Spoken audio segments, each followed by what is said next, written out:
Hello everyone! Welcome ulit dito sa ating mga readings. Thank you so much doon sa mga nag-subscribe dito sa ating channel. At kung hindi pa po kayo nakasubscribe, please don't forget to subscribe. Pakitap nyo na rin yung bell icon para mano-notify kayo every time na meron tayong bagong mga readings. So, this is a general reading. Wala pong specific sign ito as long as nakaka-relate kayo. So, open po sa lahat, no? So, ang reading natin, ikaw ba ang pipiliin niya? Yun yung question. Tingnan natin kung anong magiging sagot ng mga cards. So, dahil general reading ito, guys, pwede kayong makarelate, pwede ring hindi, no? So, kung nakaka-relate ka, baka talagang para sa'yo ito. Kung hindi naman, disregard mo, no? Siguro talagang hindi para sa'yo. Ikaw ba pipiliin nitong person na to? Ikaw ba pipiliin niya? Ikaw ba pipiliin niya?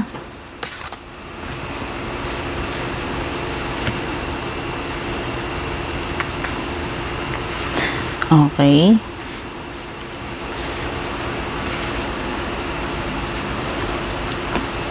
Mukhang oo. No? Pero sige, tignan muna natin. Too early to tell.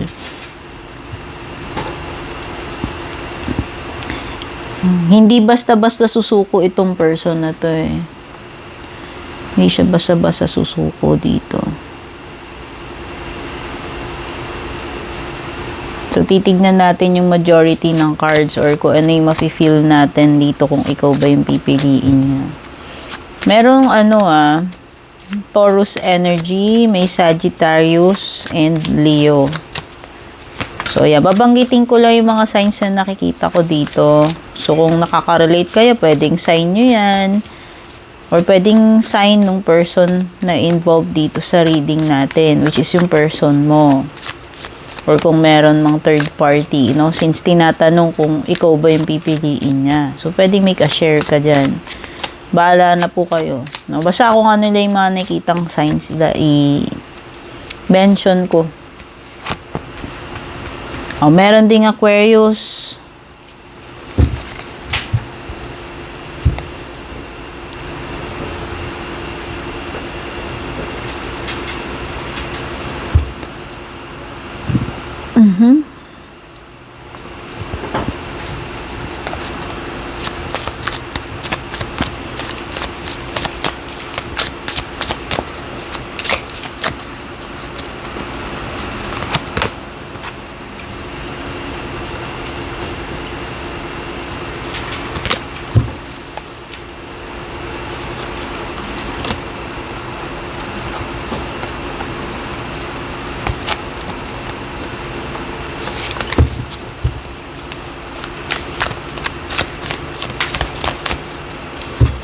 Parang naghihintay siya ng perfect opportunity, guys, eh. Itong si person.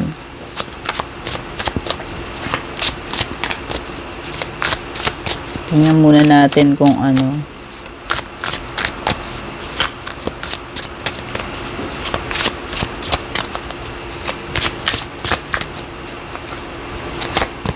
Kaya lang nagkaroon kasi ng deception dito. Yun yung hindi maganda.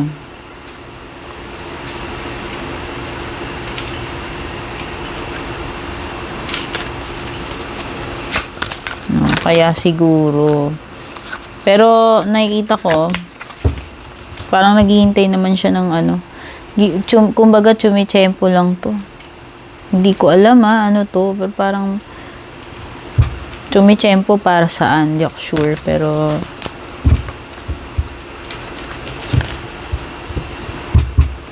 may pagkaano rin kasi to eh, adventurous tong person mo.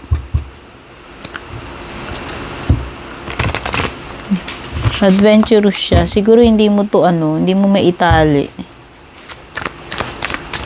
May pagkaano pa, may pagkapadalos-dalos pa yung niya. Yung ugali niya.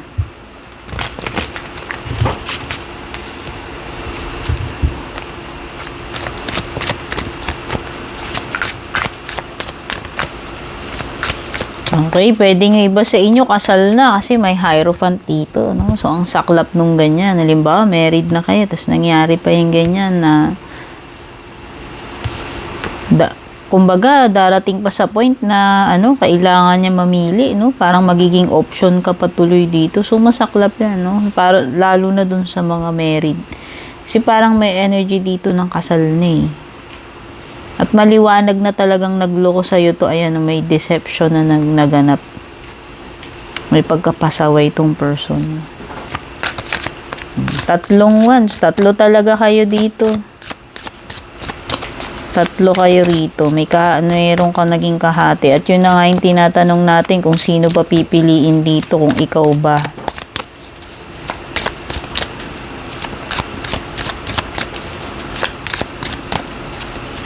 May mga plans tong person mo. So, hindi ko alam kung ito bang mga plans niya para doon sa other person, sa kakumpetensya mo sa kanya, or para sa inyong dalawa, no? Pero yun na nga, malakas yung energy dito na chumichempo itong person mo. Or asawa mo, kung asawa mo na yan.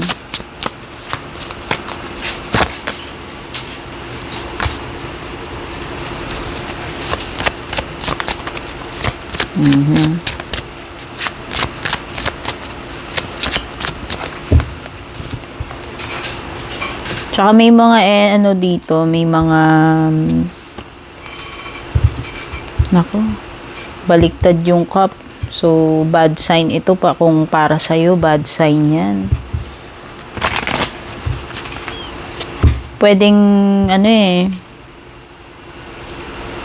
pwedeng nawawalan na ng ng feelings. Baliktad yung cup eh. Buti sana kung nakatayo yan, maganda eh. I-offer niya yung pagmamahal niya. Parang opposite. Emptiness, oo. Merong emptiness pagdating dito. Kasamahan ninyo.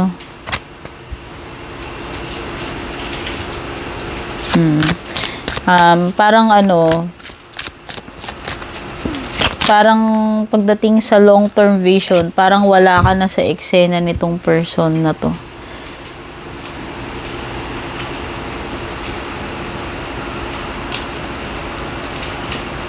Defensive mode pa siya, no? So, sa kabila ng deception na ginawa niya sa'yo, defensive mode pa. Ayan, sa bagay, ito energy ng pagiging defensive yun eh. So, merong 2 cards dito ng pagiging defensive. Signs ng signs ng pagiging guilty. No? Guilty yan na meron siyang ginawa kasi. And yun yung kanyang Diba yung mga taong guilty, defensive sila. Pagka nakakanti yung ginawa nilang kasalanan, syempre parang nagre-react, no? Defensive mode.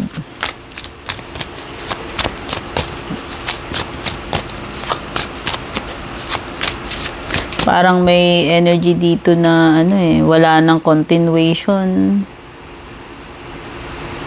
May energy dito ng parang hindi na masaya, wala nang nawawalan na ng feelings or pakialaman sa isa't isa.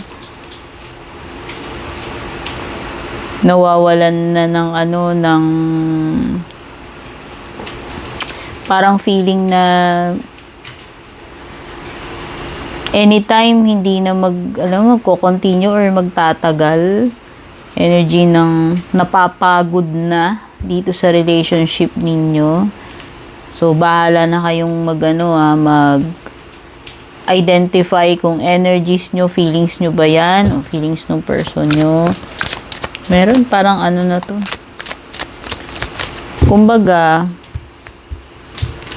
parang yung bumbilya na napupundi na, pabigay na mapapansin mo na, di ba, pag yung bumbilya naglolo ko na eh. Papansin mo pag kailangan ng palitan, malapit na, no? Parang ganun.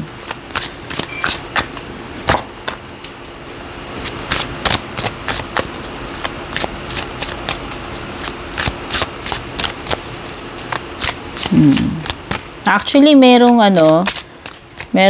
pagiging confused pa rin dito.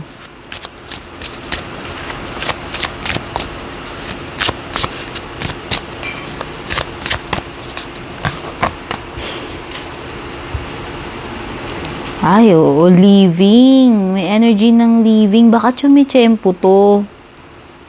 Tsumicempo sa'yo to, dear. Baka talagang may living na pagpaplano. Kasi parang may napifeel nga akong pinagpaplanuhan siya dyan. At saka tsumicempo siya eh. Baka tsumicempo lang to kung kailan niya sasabihin sa'yo na it's over or ayaw niya na. Kung kailan siya e-escapo, e-exit, no? Okay.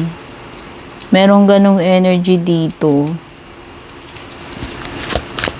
So, wala na nga, wala nang long-term na plans ito na magi-stay pa dito sa relationship ninyo.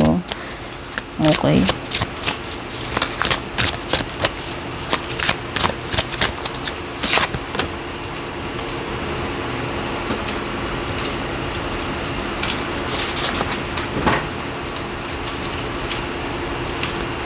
May strong energy talaga ng Aquarius or dito. Ano ba yung mga nakita kong sign? Aquarius. Energy ng Aquarius ang malakas eh. Tsaka Libra. May Libra.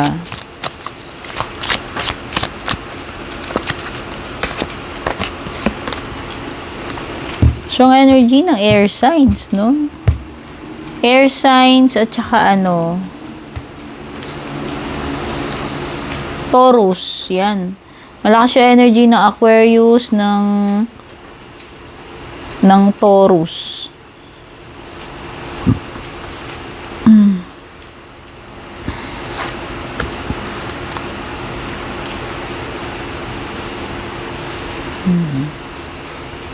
May mga lumilitaw na fire sign, air sign, tsaka earth sign.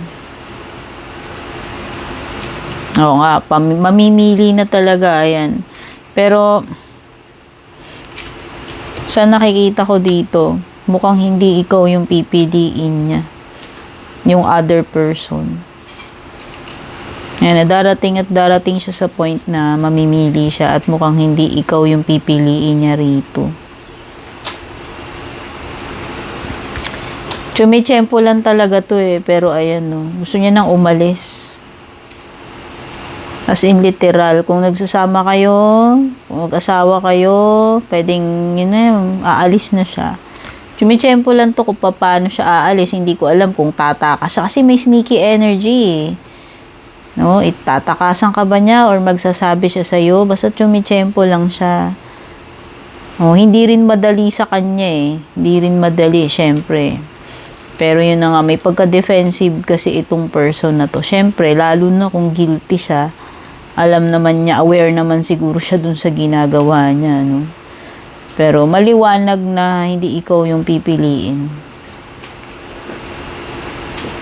Okay? Ang nakikita ko, ipupursue niya yung connection niya doon sa other person. Yun yung pipiliin niya. Nakuha pa tayo ng iba pang cards. Ay! Wait lang guys, nahulog.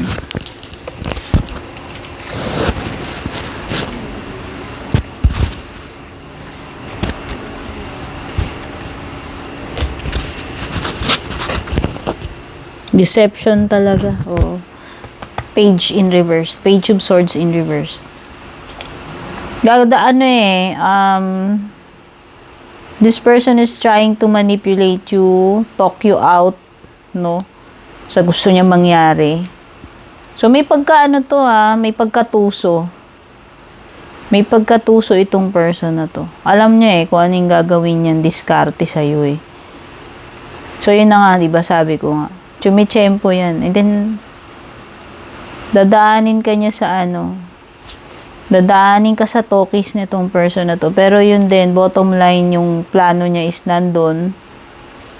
Hindi ikaw yung pipiliin niya eh.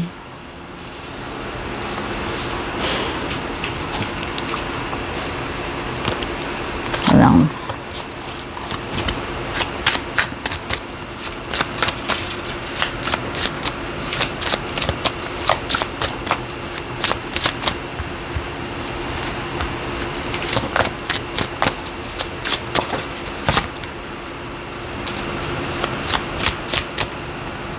Well, at least malalaman mo rin yung totoo. Ayan, lilitaw at lilitaw din yung totoo with the Ace of Swords.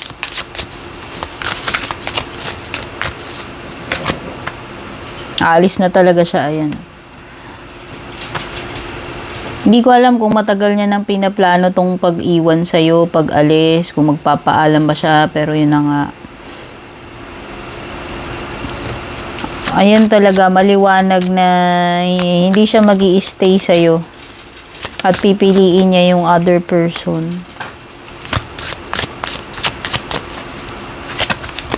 Gumagawa kasi talaga siya ng paraan eh. Para maka-escape na dyan sa iyo, sa connection ninyo. Magawa na to ng paraan.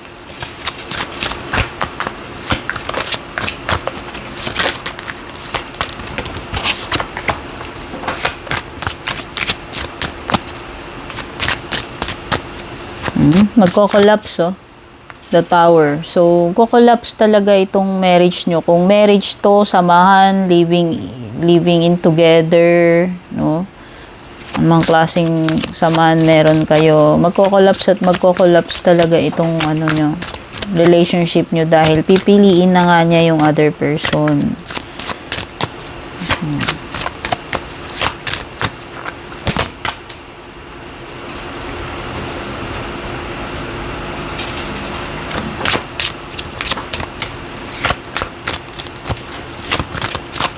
Kasi hindi naman pwedeng hindi naman pwedeng nag-i-stay siya sa'yo, tapos nag-i-stay din. Siyempre, yung other person, nagde-demand din yun.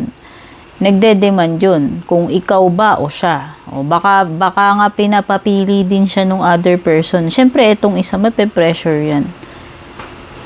No, sa una, parang hingi-hingi pa ng palugit yan. Pero yun na nga, tsumitsyempo na nga ito. No? At ang ending, hindi ikaw yung mapipili dito. Well, at least nalaman mo, ayan yung Tower, no?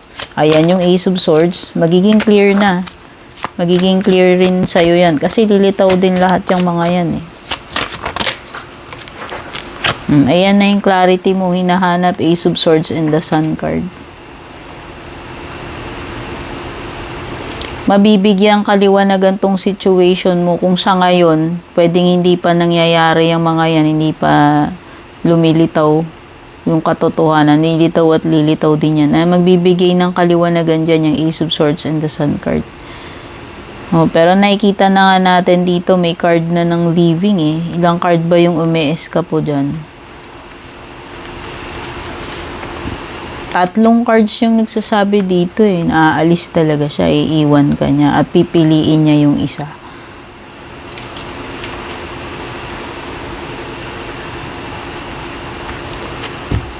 Okay? So, ito yung mga nakuha kong energies dito sa ating collective general na na love reading. Sana nagustuhan nyo. Please don't forget to like, share, follow, and subscribe. Take care and God bless. Kita-kits sa ating next reading.